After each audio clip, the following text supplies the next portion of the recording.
to Yin Breaths. Yeah, this is a video about Yin Yoga, and I'll be showing you one yoga pose that you can do at home as we come into the feet, the ankles, and into the toes today, and we touch onto our kidney meridians. Okay, so for this pose, it's option to have a couple of props here. Some of us maybe are sensitive in our joints, so we'll need something thick like a blanket or a thick towel for padding in the joints here. Some individuals might need to use a block as well for support, right? And maybe some individuals will find it's easier to do this seated on a stool or on a chair. So you can go ahead and prepare the props if you feel that you might need them. Okay. Now, as we come into the pose, I'm going to show you some modifications and variations around it. To first and foremost tell you about the meridians that you'll be coming into when we get into the pose, especially in the feet. And secondly is to take a functional approach to accommodate for skeletal variations in our bodies. Now, skeletal variation is something that very much exists in each and every single one of us and in every part of the body as well. I need to thank my teachers, Joe and Joe, for having taught me about them, and any one of us who is teaching about skeletal variations in our classes, we need to accredit this back to Paul and Susie Greeley. So as we come into the feet, right into the soles of the feet here and the tops of the feet, and really coming into the underside of the feet as well, and into the ankle joint too. And I know for some individuals this might be a little bit challenging, so we're going to do a little test before we begin, so you can just kind of find out maybe which options might be suitable for you. Okay, so you just come onto one foot here, right? So here we're going to just lean slightly forwards into the front here. Maybe go to your maximum, and if this is where you are and already here you don't feel that you can bring the knee any further, maybe you might need to use the option of using a block or maybe a stool or a chair. If you are able to maybe bring the knee further forwards into the front, you can see the amount of flexion that I have at the ankle is much greater than this one. Okay, then maybe I don't need any props at all. Okay, so just to show you what we mean by skeletal variation and to take a functional approach towards it. All right, so we're going to go ahead and come onto our hands and knees. Now, it's an option to pad the knees, right? So use your towel or your blanket. Please sit underneath the knee joints here this way, okay? And then you're going to tuck all 10 toes down onto your mat, okay? So all 10 toes. So don't miss the little toe. If the little toe is sticking out, make sure that you draw it in, okay? So make sure that you tuck it all the way in on both sides, okay? And then maybe for some of us, maybe we're here, okay, as you slowly sit back and behind.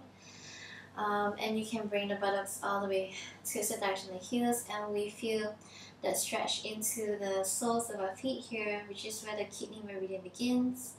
And then we also get the stretch into the ankle joints too, alright? Now, if this is too much and you feel maybe you need a little bit of support, you can use your block, right? Maybe open the feet wider, so you place the block in between the feet.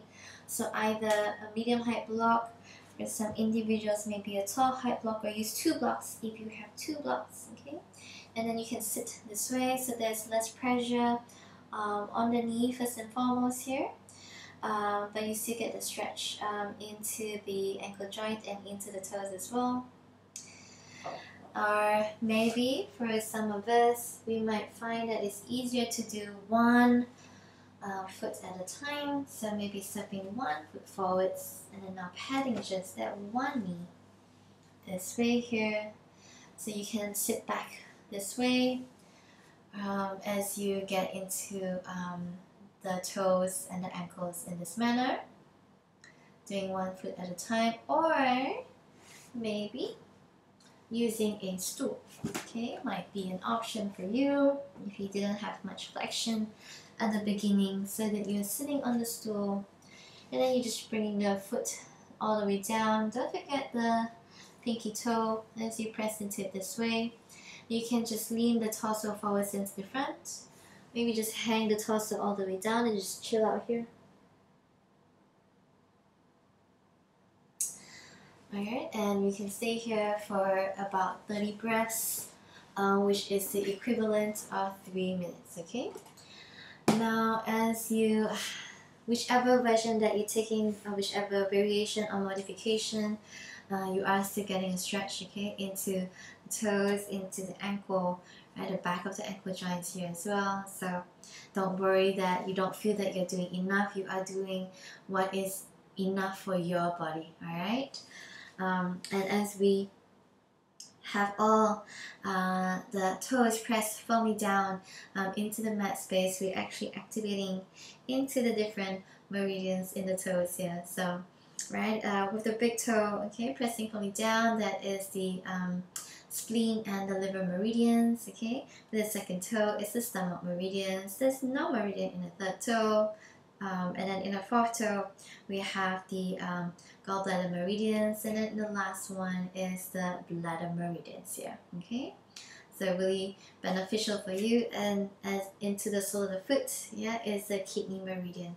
So really nice sensations into this part of the body here, which sometimes we don't really pay a lot of attention to. So when you're done, okay, with the pose, whether you're doing one side at a time or you're doing both sides, okay, what you can do is just slowly come off. Take your time to, okay, come out and ease out of it as you bring the buttocks down, and you can release the legs all the way forwards into the front.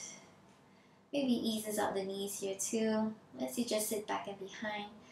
And then just feel that blood flow and that energy flow going all the way down into the legs, into the feet, and into the toes.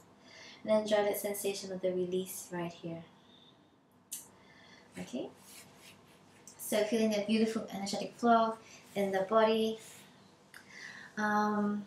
And maybe if you feel that this has been beneficial for you, you maybe might opt to stay a little bit longer as well, okay?